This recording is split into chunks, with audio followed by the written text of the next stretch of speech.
नेताओं के बारे में ज्ञान है क्या? कम से कम अपने देश के प्रधानमंत्री कौन है ये तो हर एक को ज्ञान होगा, है या नहीं? बोलो जी भगवान। इस राज्य के मुख्यमंत्री कौन है, सबको ज्ञान है क्या? बोलो हाथ उठाओ, ज्ञान है? लेकिन खुद का ही ठिकाना नहीं ज्ञान का कि मेरा नक्षत्र कौन है, पड़ोसी कौन सा कपड़ा पहने, कौन से गहने पहने, उससे हमारा फायदा होगा कि मेरा जीवन कहां से शुरू हुआ और क्या करूं तो वो पूर्ण रूप से प्रगतिशील हो सकता है। ये ज्ञान जिसको होना जरूरी है उसको छोड़ के दुनिया भर का ज्ञान प्राप्त करोगे क्या भाई? देखो अनुराधा नक्षत्र, कौन सा नक्षत्र है? अनुराधा। अनुराधा नक्षत्र का समूह देखोगे तो कमल के रूप में है अनुराधा नक्षत्र। कौन से रूप में? कमल रूप में। अगर कोई भी अनुराधा नक्षत्र वाले यहाँ हों और कमल पुष्प को वो अगर अपने मोबाइल स्क्रीन में अगर स्क्रीन के इसमें लगा देते हैं पिक्चर के रूप में और रोज उसको देखते हैं, लिख के देता हूं कि 48 दिन में बहुत बड़ी चमत्कारिक प्रगति होती है। जय गुरुदेव। क्योंकि ये सभी चीजें पासवर्ड है हमारे अवचेतन मन के, वहां से जिंदगी शुरू होती है। पहले जमाने में हमारा जन्म कुंडली को रोज प्रणाम किया जाता है। आज कई लोगों के पास जन्म कुंडली नहीं है।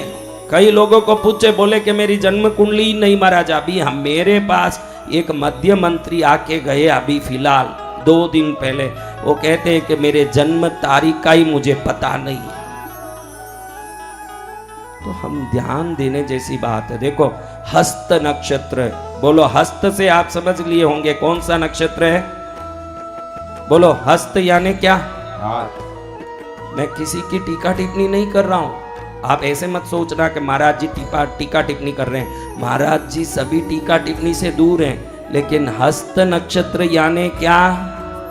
हाथ। आकाश में हस्त नक्षत्र को देखो तो वो हाथ के सिंबल से बनता है, हाथ जैसा समूह से बनता है। लेकिन हस्त नक्षत्र के नक्षत्र विज्ञान के गुणों में लिखा हुआ है कि जो हस्त नक्षत्र को घड़ी घड़ी उपयोग करेंगे, क्या करेंगे? घड़ी घड़ी उपयोग करेंगे। इस सिंबल को घड़ी घड़ी उपयोग करेंगे, धन के लोभी होंगे। धन के लोभी होंगे। कुछ समझ रहे हो ये बात? समझदार को इशारा काफी है। समझ आ रही है बात? समझ में आ गया? ताली बजा 2-4 दीजिए। लोगों को समझ आया, बाकी किसी, अरे बाकी फोगटी ताली बजा रहे हैं, उनको कुछ समझ ही नहीं आया। लेकिन ये टीका टिप्पणी नहीं, ये लिखा है कि भाई घड़ी घड़ी ये हाथ का सिंबल को यूज करते हैं तो जरूर उनको विभिन्न प्रकार की धन की लोभ सताएगी। बाद में शायद घोटाले में भी फंस सकते हैं। हाँ, बाद में घोटाले में भी फंस सकते हैं, ऐसा लोभ आता है। तो ये मैं नक्षत्र का विज्ञान आपको समझा रहा हूँ भाई, मैं कोई टीका टिप्पणी नहीं कर रहा हूँ। मैं तो नक्षत्र कैसे काम करते हैं, आप अपना नक्षत्र जरूर कौन सा है जान लीजिएगा। उस नक्षत्र का गूगल में अगर सर्च करेंगे कि ये नक्षत्र का रूप क्या है तो उसमें लिखा आएगा नाव, चक्कू, विभिन्न प्रकार के रूप आएंगे।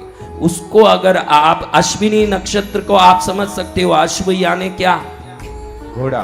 हाँ, तो अश्विनी नक्षत्र वाले घोड़े के पिक्चर को मोबाइल स्क्रीन पर रखें, रोज देखें तो हमारे अवचेतन मन में पूर्व जन्मों में किए हुए पुण्य की सभी शक्तियां आकर्षित होके इस जन्म में धन और सुख बन के आने लगता है। जय जय गुरुदेव। ये कौन सा नक्षत्र?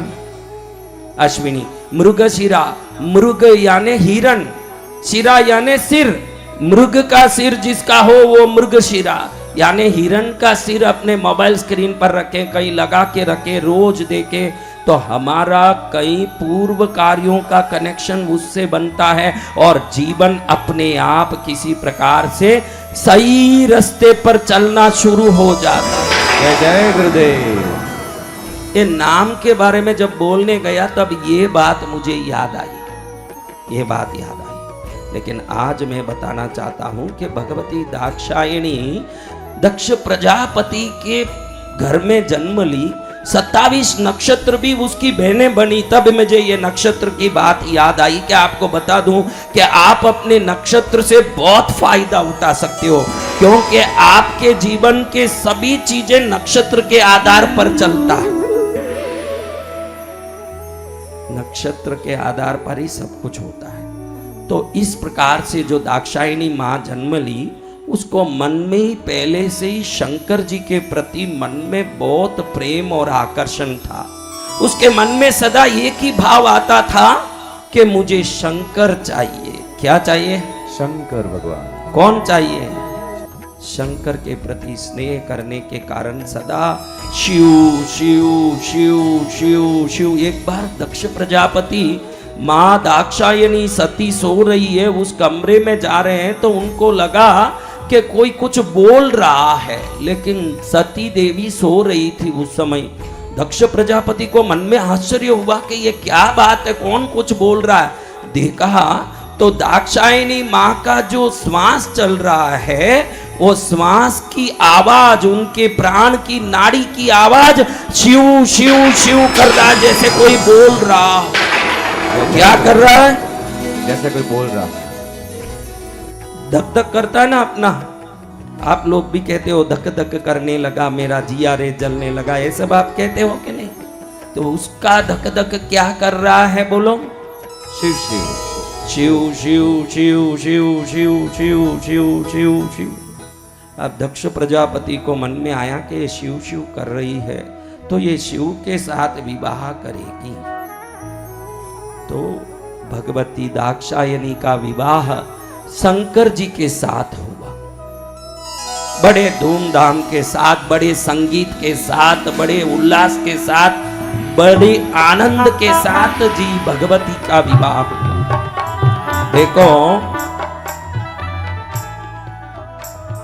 कई औरतें ये सोचती है, क्या सोचती है? मैं जिनको पसंद करूं वो मुझे मिल जाएं। हर औरत ये सोचती है कि नहीं? सती माता को उसके पिता ने पूछा कि तू किसको पसंद करती है, उससे तेरी शादी करा दूं। तो दाक्षायणी ने कहा, पिताजी मैं जिनको पसंद करती हूँ मेरे रग रग में वो हैं, लेकिन वो भी मुझे पसंद करते हैं, इसलिए वो मुझे चाहिए। आप जिसको पसंद करते हो उसलिए शादी कर लोगे तो सुखी होवोगे, गारंटी नहीं। वो आपको प्यार करेंगे तो आप सुखी रहोगे, ये गारंटी है। हम उल्टे हैं, मेरे पसंद का चाहिए। हम क्या बोलते हैं? क्या बोलते हो? मुझे मेरे पसंद का चाहिए। अरे तेरे पसंद का मिल जाएगा, वो तुझे पसंद करे तब सुख आने वाला है। तेरे पसंद से सुख नहीं आएगा, तुझे वो पसंद करेगा तब सुख आएगा।